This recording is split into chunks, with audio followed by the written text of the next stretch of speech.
What's up guys, Auto Fanatics. So today's video is going to be on the brand new Shelby GT500. It's actually taken me a while to get my hands on one, and Jerry's brother just picked one up and he dropped it off for the day. So I'm actually going to do a video. I'm going to compare and contrast some of the exterior differences between the two cars. So I got my 2019 350R out front, and the first thing you're going to notice, of course, is the entire front nose section. This is completely different on the GT500, specifically for all the cooling, because this thing generates a hell of a lot of power and a hell of a lot of heat. One of the cool things about this car is I love the push button little hood blocks right here. It also has the carbon fiber. Well, this is not a carbon fiber one, you can get that on the track pack, but it has the hood extractor right here, and then there's a plate on the bottom that you can remove as well. But other than that, the cars are pretty similar. The main difference is, of course, the engine, the dual clutch transmission, which I'm dying to drive and see how it feels compared to some of the automatics and some of the other dual clutches that I've driven in the past. You can look here, this one doesn't have the track pack, but it has the handling pack. So we have Michelin Pilot Sport 4S tires. The braking system on the front of the GT500 appears to be a lot larger as far as the rotor. You can see that there. It's really, really big. So we have a 305, 30, 20, 315, 30, 20. So it's the same type of tire size that the 350R is coming with, except it's in a 20-inch diameter. Standard wing right here, so you don't have the obstruction like I got on my 350R. So you can see right here, very similar to the standard GT350 wings and the Performance Pack 2s as well. So other than that, this car is in iconic silver with the gloss black stripes. You can see the interior. It's relatively identical to what I have, except this time you actually have leather covered seats instead of the cloth, which I absolutely don't really like the cloth on my 350R.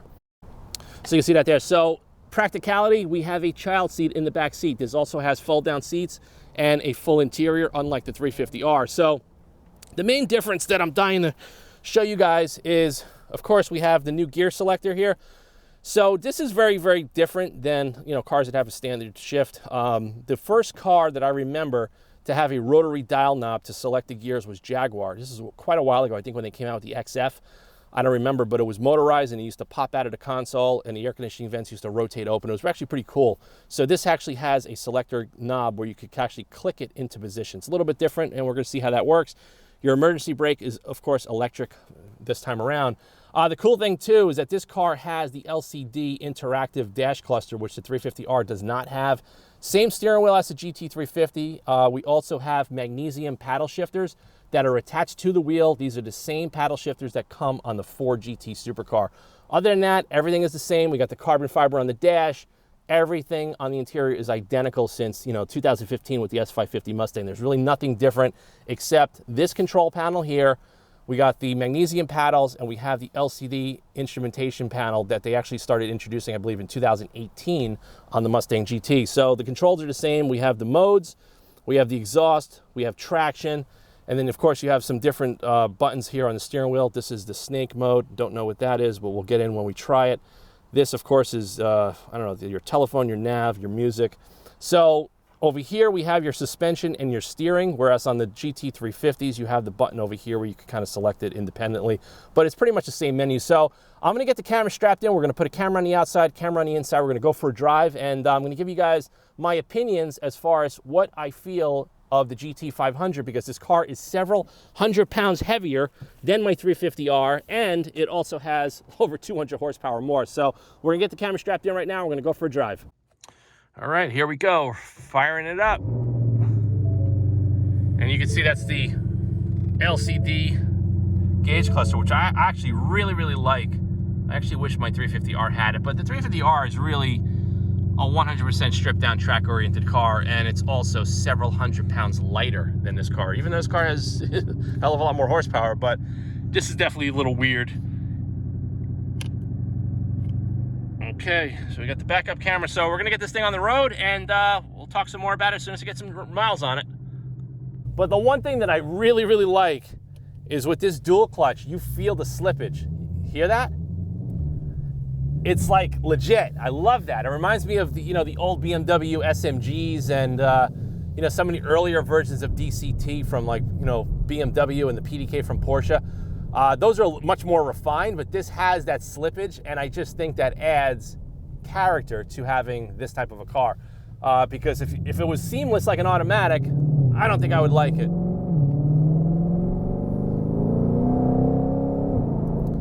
I'm gonna tell you one thing, you can tell it's got a hell of a lot of power. I punched it a couple of times before I set the cameras up, and the one thing that I do notice is that unlike the 2014 GT500, which you guys have saw on the channel, this thing actually could put the power down due to the wider track, heavier weight, and of course the independent rear suspension. Now, another thing too that I want to notice just from getting in this cockpit is the hood scoop is massive, and they had to make it that high to get the magnesium cross brace, which I'm going to show you guys when I pull over. When I'm done with the video, I'll show you some of the features under the hood. But my opinion, I wanted to know, is this car more drivable? Is it better than a GT350? You know, like I said, I really think they're two completely different cars aimed for two different buyers. You know, and I say that one's going to be a muscle car and one's going to be a track car. You know, as far as not having the stick, I definitely do miss the engagement, but it's a hell of a lot easier to drive. I don't have to worry about my left leg going in and out with the seats that are bothering my lower back. So in that regard, you know, for this area, this car is far more practical. Now, as far as the paddles go, I'm used to the longer paddles that are on, you know, Ferraris and Maseratis and even on my Alfa Romeo. I'm not used to having smaller paddles, but the one thing that I like is that the paddles are metal. They're not cheap plastic like a lot of cars where you kind of feel it and it's just a cheap plastic paddle. So we're in drive mode. Now this has the cross-plane crank. You can tell in the audio it's going to sound a lot different than my car, and it has very, very large exhaust tips. They look like they're almost 4.5, 5 inches out back, which is, of course, is going to enhance that lower octave of frequency that you're going to get out of an exhaust. Also, we have a hell of a lot more weight under the front nose. What I'm going to tell you right now, just from driving on this road that I'm on regularly with my 350 and 350R over the years, it does not feel as playful, you know, on this road.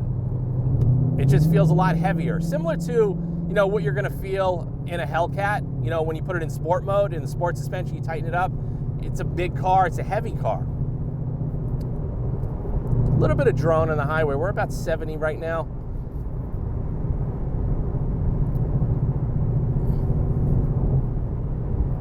This also has the revised front suspension geometry, where, you know, Ford basically changed over to geometry in late 2019 production, even on the GT350s. Now, my car, I assume it has the newer geometry. I don't really know. To be honest with you, I don't know. I never really looked at the cars side by side.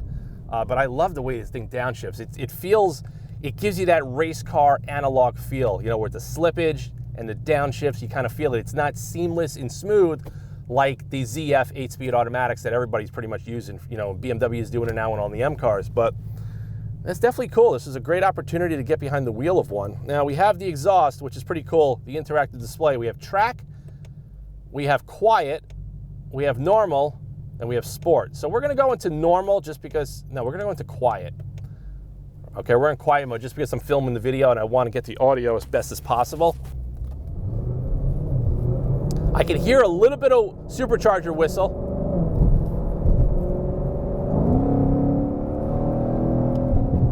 Yeah, this thing's got a hell of a lot of power. When it builds boost, it throws you back in the seat and you can feel like the car gets up. It also has a very similar feel to the Cadillac CTS-Vs. I've had a bunch of those cars. Same situation, you know, very heavy car, hell of a lot of horsepower. Except this motor is a hell of a lot more sophisticated than the LT4 and the LSA motors that were in my Cadillacs.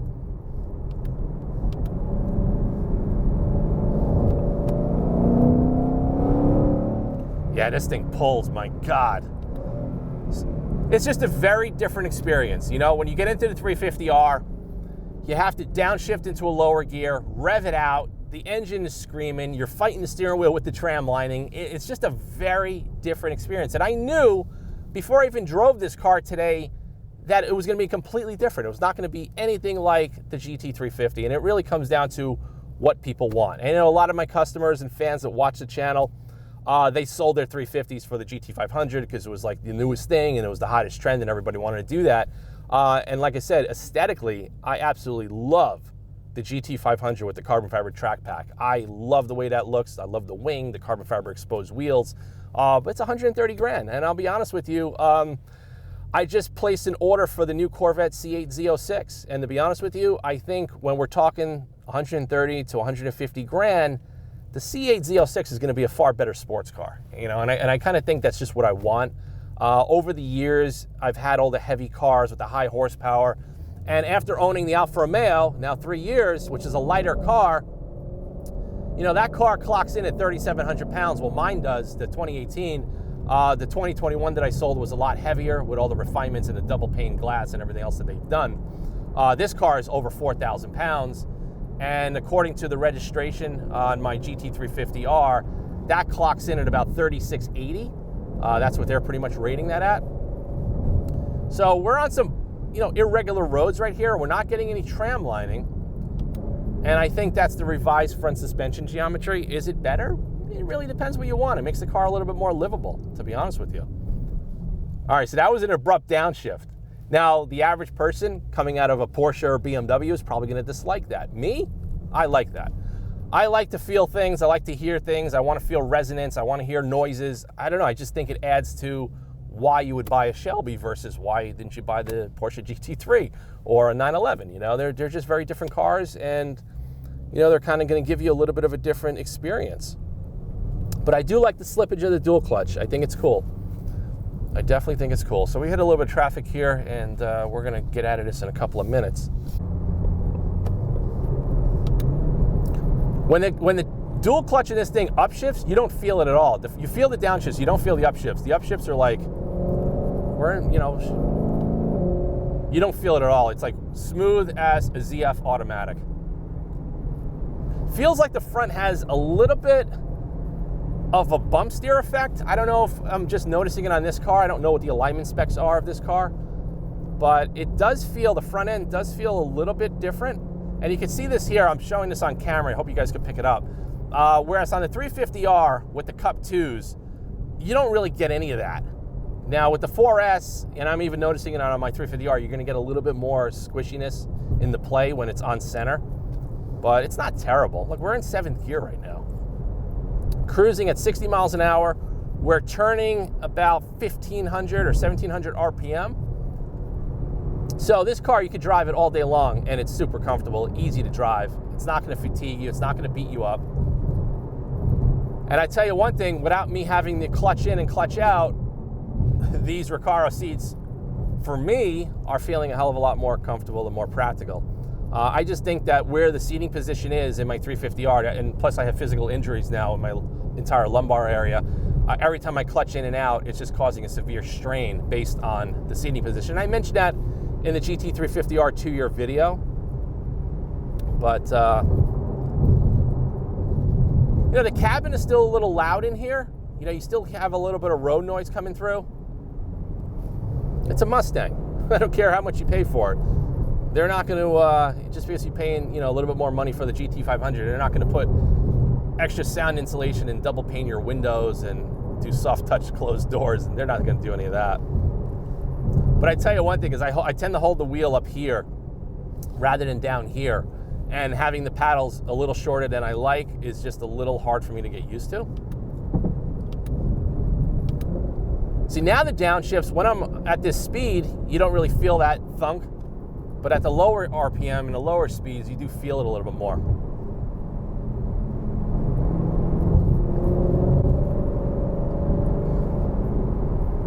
So it does have a resemblance to a Hellcat in terms of the sheer size, the feel, of course having like an automatic style gearbox. But of course, this is going to be a hell of a lot sharper and tossable than a Hellcat. Because those cars, in my opinion, they just don't handle. Those are straight line cars that go as fast as you can in a straight line if you could hook them up with drag radials. Yeah, the steering definitely feels a little different. I'm going to change the mode. All right, we're in sport steering now. We have comfort, we have sport, we have normal. I was in normal. We're going to change the shock tuning. We're in normal, we're in sport. Okay. So we got sport steering and sport shock tuning.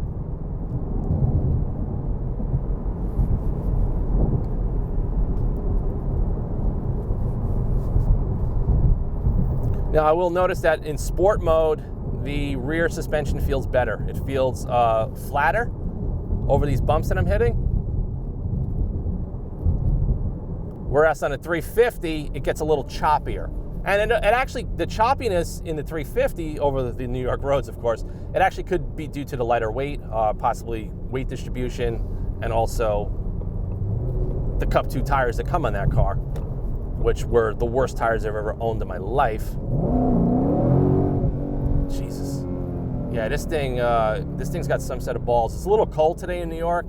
I actually have a little bit of a sinus infection, so I'm a little under the weather, so I'm not gonna go crazy doing burnouts and pushing this car. It's not my car, but I already have a very good generalized feel as far as how different these two cars are. And I'll give you guys my final thoughts, you know, when I conclude this video. Because like I said, a lot of people are driving these cars, you know, a lot of the videos on YouTube, they're tracking them, they're doing burnouts, and, you know, they're kind of going in that direction and saying how awesome it is. But listen, not everybody's doing that every day with their car. You know, when I had my CTSVs, that's all I was doing. I was doing burnouts and burnouts. I was replacing the rear tires every couple of months. It was like ridiculous, because I had a car that was big, heavy, way too much power for the street, and that was really the only enjoyment that I could get out of it, was doing burnouts, going sideways and doing donuts in parking lots. But, you know, that's kind of like why I actually prefer cars that are an NA, manual gearbox, a little bit more analog, a little bit more lighter. I like to have a car that has enough power for the chassis. You know, like this car has got freaking a hell of a lot of power, and I would not push this car unless I had a warm day and a hell of a lot more seat time in it to see if I could actually control over 700 horsepower and all the torque. Because I've driven some GT350s over the years where customers did twin turbos and superchargers, and like I said, you know, trying to dial those cars in and get them refined enough to be, you know, practical like this, it takes a hell of a lot of tuning and suspension work and trying to get that car to cope with all that horsepower. But the steering is a lot lighter. It doesn't feel as heavy. Okay, it's very, very different than a GT350.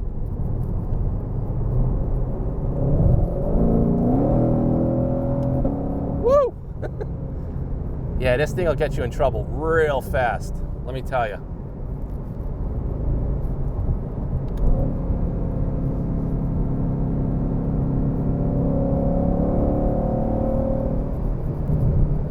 It seems that the more power that you put down, the chassis seems to just respond a lot better. It almost makes it seem like the weight just wants to disappear. And I think that's the way Ford performance engineers designed this car. They knew that they have a massive car. You know, it's a big chassis to begin with, no matter what model you get, and there's a lot of weight. And it just seems that the way they must have tuned it, that the faster you go, the more you load it up, it just kind of shrinks around you, if that makes any sense. So, definitely cool. We're gonna go into this mode, this is manual mode.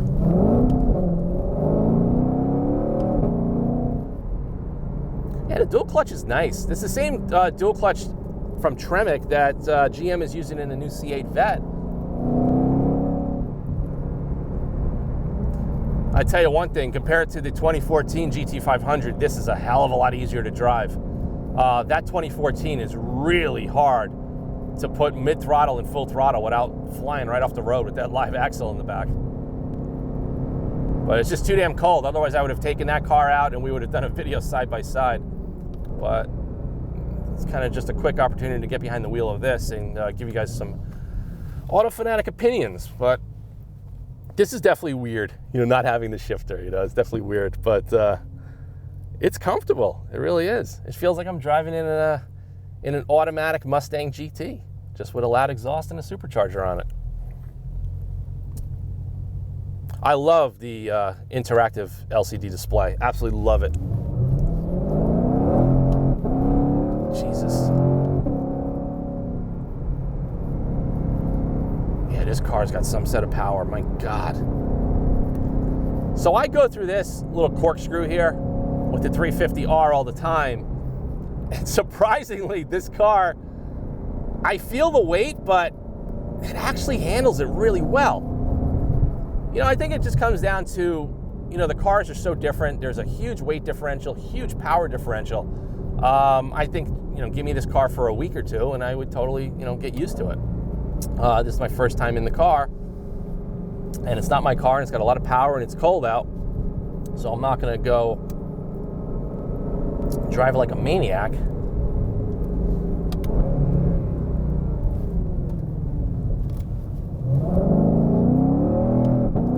Oh, you got crazy wheel spin on this thing. It's just a torque. It's just a torque. And I'm gonna tell you now, the front end, on the cars that I've driven that had superchargers on them, like the GT350s, and even like a Mustang GT that had like the big heavy supercharger, it adds like another 100 pounds over the front end. I feel a very similar front end feel as far as the feedback and the steering, the way the nose is reacting versus this car. And this car might have 200 pounds on the nose. I don't really know. If anybody knows, post it in the comments below. But yeah, this thing is cool.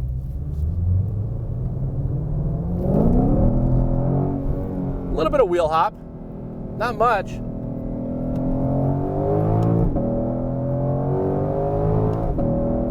Man, I love the way this thing shifts. Because you get that little bit of that noise right in between each gear, and it's a pop, pop. Oh, I like that.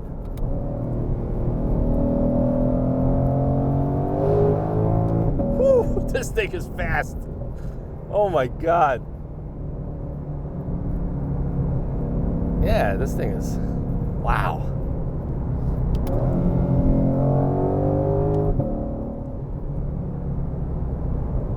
Yeah, now I'm getting used to the car. I've been in it for a little while, but. And I actually like the exhaust and quiet mode to enjoy the car without, you know, rumbling like crazy, but we're gonna have to change that real quick. We're in track mode.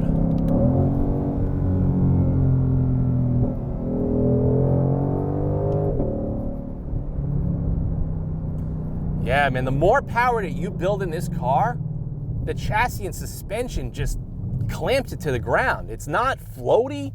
You know, like whereas you get into the Dodge cars, you know, you could feel the weight, you know, even though they got the Bilstein adaptive shocks, which are really good, you could just feel the weight of that car. This thing is really impressing me that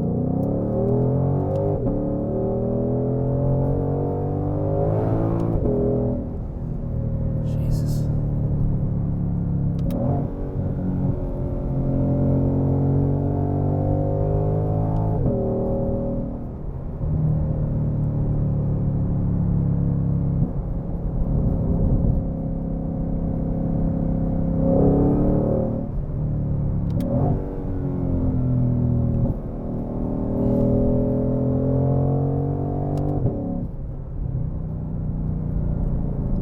You know what's weird?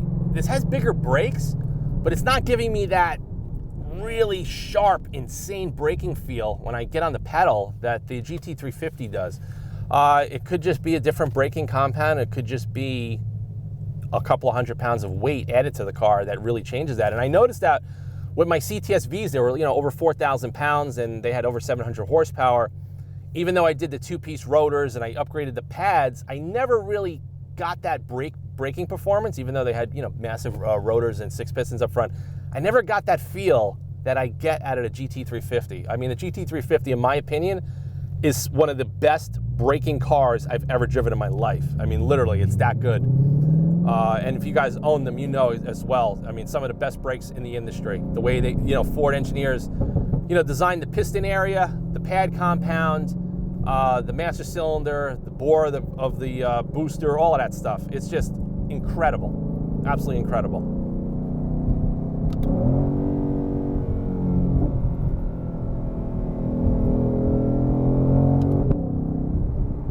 All right, we're gonna get this exhaust in the quiet mode again.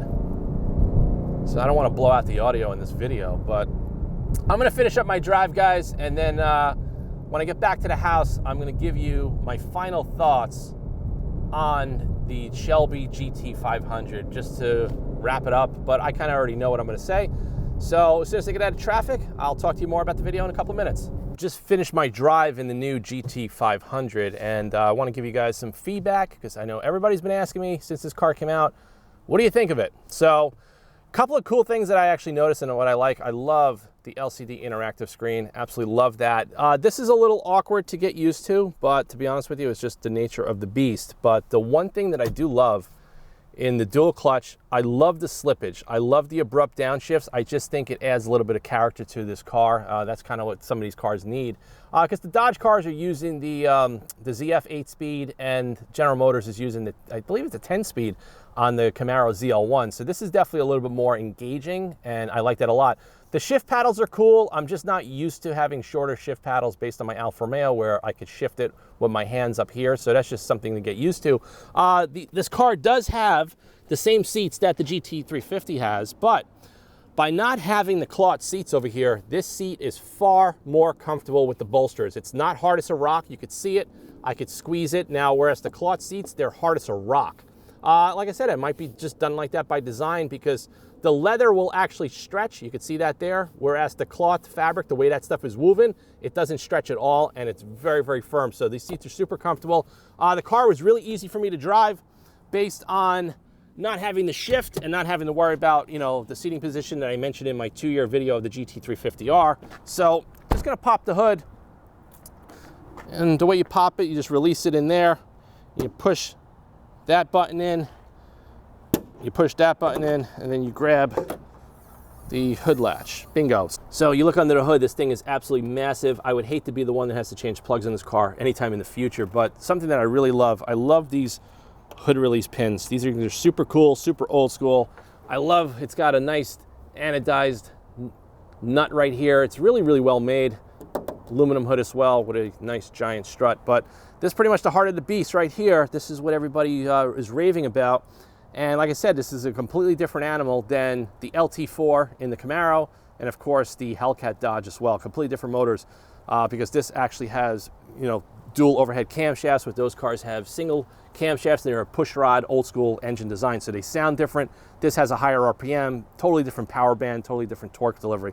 So as far as what I love about the car, I definitely love the practicality and ease of use. You can definitely put the power down.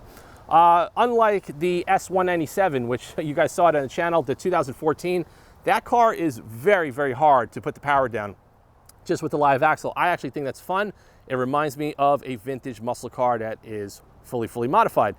This thing rides really well. It does not ride better than a 350R. It just rides different. It has a lot more weight. The one disappointment is the braking system. It does not have the braking feel that the Shelby GT350s have. Whether you're in stop and go traffic or you're at 85 miles an hour and you're gonna do a panic stop, you actually feel a lot of the weight. There's a little bit of nose dive and squat with this car braking, and I think that's just, you know, a caveat of having a much heavier car. Now, as far as the hardware definitely looks great. It's definitely the same. I just think the weight is what's causing the braking system not to feel as sharp and dynamic as the Shelby GT350. That's something that I just noticed right out of the box. I love the dual clutch. I love the way it slips. I love, you know, a lot of things about it. The fit and finish in this car seems a little bit better than typical GTs and GT350s that I've noticed in the past. But, you know, probably a lot of you guys are asking, would you trade your GT350 or sell the 350R to get one of these? The answer is absolutely not. This is not the type of car for me. I don't really like heavy cars that have a lot of horsepower that you can't really use in the street, because then all you're going to be doing is, you know, doing burnouts. I like lighter cars. I like more nimble cars. I like naturally aspirated engines. That's just my personal opinion as far as what I like. So I said it in a video in the past, between the 350R and the S197 GT500, this is a muscle car that actually has handling capabilities, whereas that is a muscle car that only goes good in a straight line. Whereas the 350R is a much more analog, much more dynamic and engaging driving experience. And I really think they cater to two different buyers. And I think, like I said, there's nothing wrong with this car. The car is amazing, but this is not the type of car that I would buy personally. Not for $130,000, especially to go with the track pack. So thanks for watching this video on the Shelby GT500. Like I said, these are just my personal opinions of driving the car all day on the street in New York. It's a cool package. It's just a very, very different package than a Shelby GT350, especially a 350R. It's not as sharp, not as dynamic. I definitely think the front end geometry changes. I'm not a huge fan of it. It feels way too much like a Cadillac CTS-V that I've had in the past. It has a little bit of that soft, springy feel in the steering, whereas the GT350 is much more direct and much sharper. Yeah, it does tramline, it does, you know, pull you a little bit, but I think that actually adds to the dynamic feel of the Shelby GT350. and the 350R. It's just in a phenomenal package. Ford will never ever make those cars again, and now I know why people are paying over $100 and something thousand just to pick up a used one today. So this is an awesome package.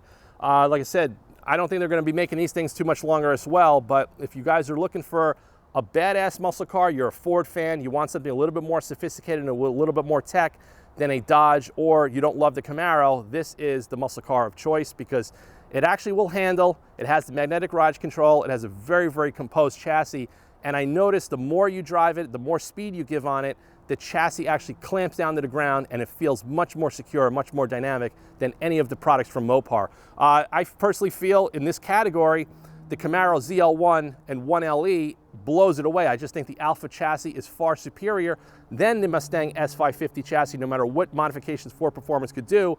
I just think that's a better developed and better engineered chassis for handling and for rigidity versus the S550 Mustang. So thanks for watching this video. If you guys want to see more content on the GT500, post it in the comments below, share your thoughts. If you guys upgraded from a GT350 into a 500, or you went back and forth, because I know a lot of you guys talked to me and a lot of people regretted trading into a GT500 and then they paid more money to go back because the market is insane. So thanks for watching. Stay tuned for more content. This was a lot of fun today to go drive it, and I wanted to thank Tom for dropping it off today. It was an awesome experience to finally get behind the wheel of a brand new Shelby GT500. Thanks for watching. Please subscribe to the Auto Fanatic channel and stay tuned for more content.